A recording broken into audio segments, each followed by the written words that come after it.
In this virtual demonstration, we will cover the full digital hire process from initial inquiry right the way through to customers making a payment. We're going to begin this journey on the Klipboard e-commerce site, which is a customizable, customer-facing website that sits directly on top of your rental system. Here, customers can browse site-wide availability, and they can also sign in to view things like agreed rental rates and previous hires. We'll start off by showing the customizability features against the website. So if I sign in as an admin user here, you'll see in the bottom left-hand corner, I can adjust things like the colors on the website itself and include different banners as well.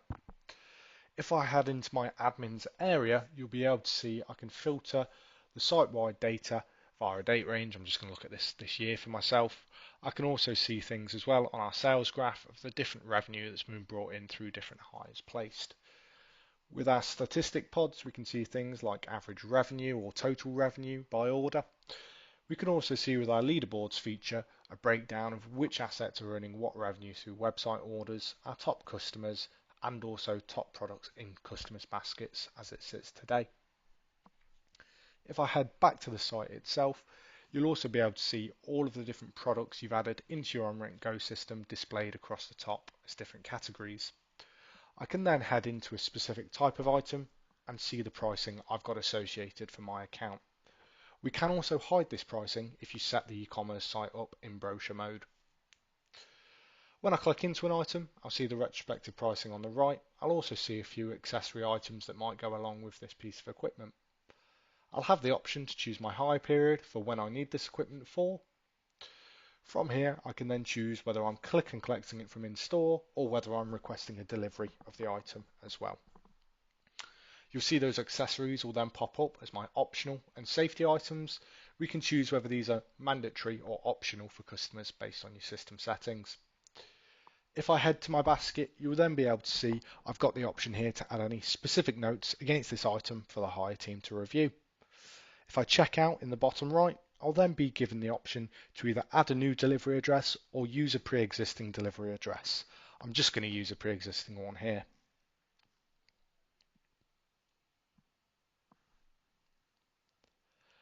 Once I've added my delivery address, you'll then see some options to include special instructions against the entire order and also a customer order number or purchase order number. Here I'll input my purchase order number against this hire.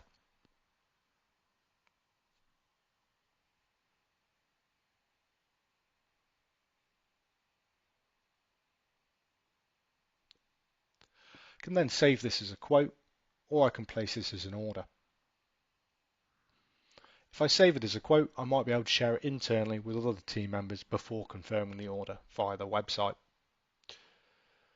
Once the order has been placed, this will push across to OnRent Go. The customer, myself, will also get a message here letting me know that the order has been posted successfully.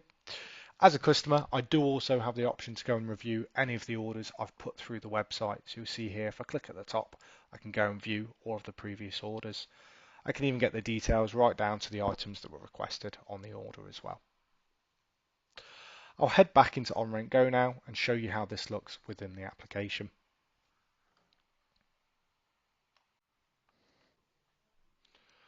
Within OnRent Go, new online orders can flow into a purpose-built dashboard pod where the hire desk team can review requests and progress them through the hire journey. Here we can see the e-commerce orders pod. When selected, it will display the key order details such as the account, the hire dates and collection dates, the delivery address, and also obviously total charge of the order as well. If I click into the order itself, I can then go and review the finer details against that order. You'll see here's the petrol disc cutter we added onto our online order. If I add the plus, you'll be able to see the accessory items with the cutting disc and safety goggles that we requested also. Because we requested a delivery of this item, a delivery charge has also been automatically included by the system. Here I can go and see the availability of my disc cutter just to ensure I've got one available for the time periods requested by the customer. What I might do now is one of two things. If I've had the system in brochure mode, I might want to send a customer an actual quotation with pricing across. However, if the customer's already seen our pricing, we might want to go ahead and convert this straight to an order. Once I've converted this to an order, I may require a deposit to be taken against this petrol disc cutter. So I can go to my Actions tab and select Take Payment. Here I'll have a recommended deposit amount which can be set up against the items. So I can see here I require a deposit of £125. I can then choose my payment method, which I'm going to choose Klipboard Money. Once I've selected my take payment option as Klipboard Money, you'll see the customer's email address will appear here. And I'll also have the option to either save their credit card details on file for future hire or damage charges. I've also got a memos field where I can include a message across to the customer when I'm sending this payment link. You see again I'm sending that deposit of £125. You'll also see up there is our recommended deposit. I'll select confirm and this will fire it across to the customer in an email. We also have a payments tab on the order itself so you can review the payments that have been requested, and also within our finance tab we have our payment transaction screen. Here you can see the email where we can allow our customers to make payment. If I go ahead and select the make payment option on the screen, I'll then be presented with an option to pay via Apple Pay, Google Pay, or pay by card details. I'm going to pay by card details for this example. I'll go ahead and get my card number. I'll include my expiry date and my security code as well. So I'll go ahead and type those digits in.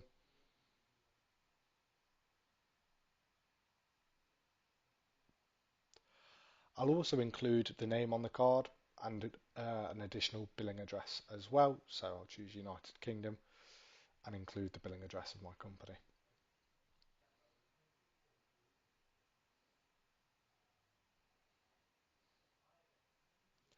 When I select pay, the payment will be made. This will also take me through to a receipt screen. I do have this password screen here based on it being a test transaction that we're running. However, your customer will be instantly taken through to the payment screen, which will be displayed just now. They will also receive an email confirming the payment that has been made. And that is the Klipboard Money process through OnRent Go. Now we're looking at this from the customer's point of view. They can see the exact same document, the hire contract with all the details. We can even see the details the customer included on our e-commerce site down at the bottom as notes, which have been carried across for us, which is quite nice. You'll see here I get the option to sign, reject, export or print the quote as a customer. If I select sign, I can put my signature in, I can put my name in, and then when I select the sign option here, you'll see an approval message which we can customize, which will pop up to our customer. We'll head back into OnRent Go now and follow through the rest of the hire process. Once a hire contract has been signed by the customer, this will be visible in our documents approval area where we can see who signed it, when they signed it, and which recipient received it. We can always go back in and review any documents saved against an order, whether that's a hire contract, a quote, or an invoice. If I head back into the order now, you'll see I've got my disc cutter with my accessories. They are now reserved and ready to go on hire. However, I need to allocate a specific unit. So I can allocate either via selecting the specific item number from the list here, or we can scan barcodes to allocate equipment to hire contracts also. If I go ahead and confirm the allocation, I'll then have the option to either book out or dispatch orders. Book out is if I'm handing it in person. Dispatch is going to require a delivery driver and a delivery vehicle to get this equipment to site. I can input these now if I know them, or alternatively, I can simply accept dispatch for now and go and allocate drivers using our delivery scheduling screen.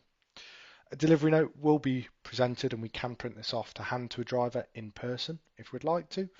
However, if I now head over to our movement scheduler, you'll be able to see a list of the vehicles I have available and a list on the left-hand side of the delivery jobs required. I can simply drag and drop this onto a specific vehicle and time frame and then allocate a driver. You can search for any saved drivers or mobile users in the system.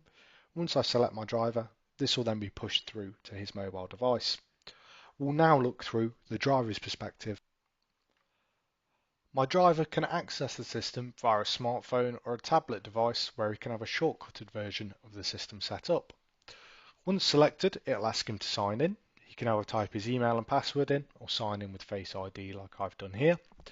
He'll be able to see a list of all transport jobs due. I've had one completed today and another I need to carry out.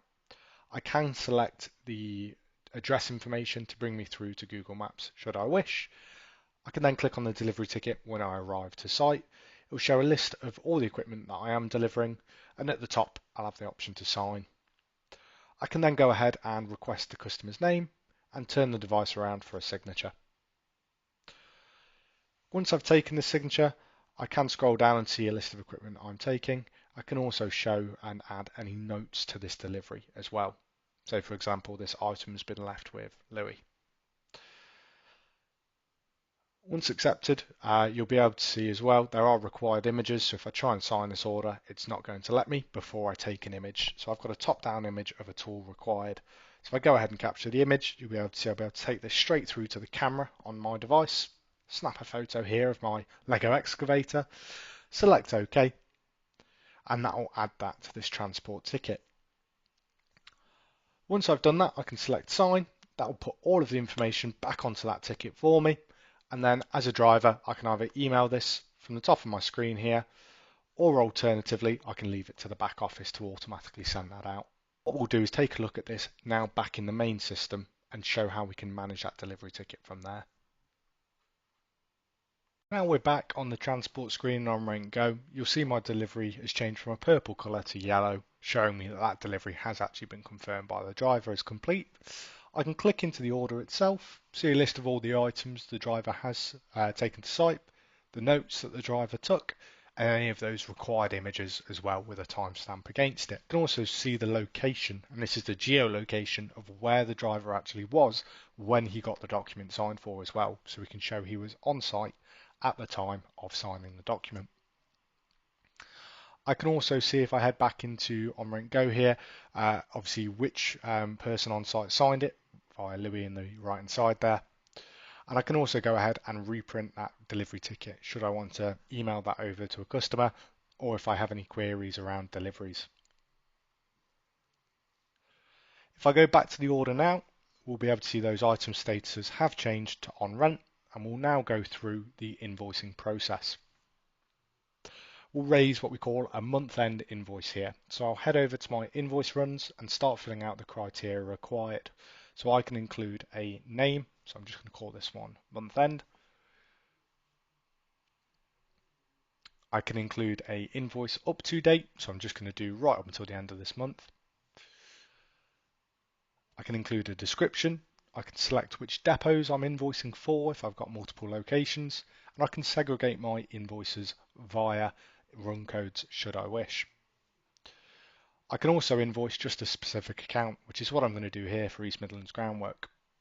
I can select additional things like works orders or damage charges if I want to invoice for those. I can click OK, and it will do that run in the background, so the system will be finding all of those invoices due for East Midlands groundwork at the end of the month. If I head over to my Finance tab and my invoice batches, I'll be able to see at the top here my invoice run. So I can click into this run and see the 5 invoices that have been raised for East Midlands groundworks. If I go ahead and click into the Documents tab and view these invoices themselves, I'll be able to see the PDF copies of each of these invoices. I can scroll down and check these all look okay. You'll see right at the bottom here is the invoice that we raised today. I'll go back out of this invoice document and then head into that specific invoice where I'll then post this over to the finance system and then also raise a request for payment. We can take payment via Klipboard Money, as we can send that invoice across with a payment method for them to pay by link or card like we looked at earlier. Once we've sent that over, we can either do that via email or we do have an SMS integrated service. So if you'd like to send the customer a text message with all of the information on the invoice and a link to pay, we can do that via SMS as well. Thank you for reviewing the OnRent Go digital hire process with me today. If there's any questions around the video you've just seen or the walkthrough we've just gone through, please let me know now and I'll be more than happy to answer these.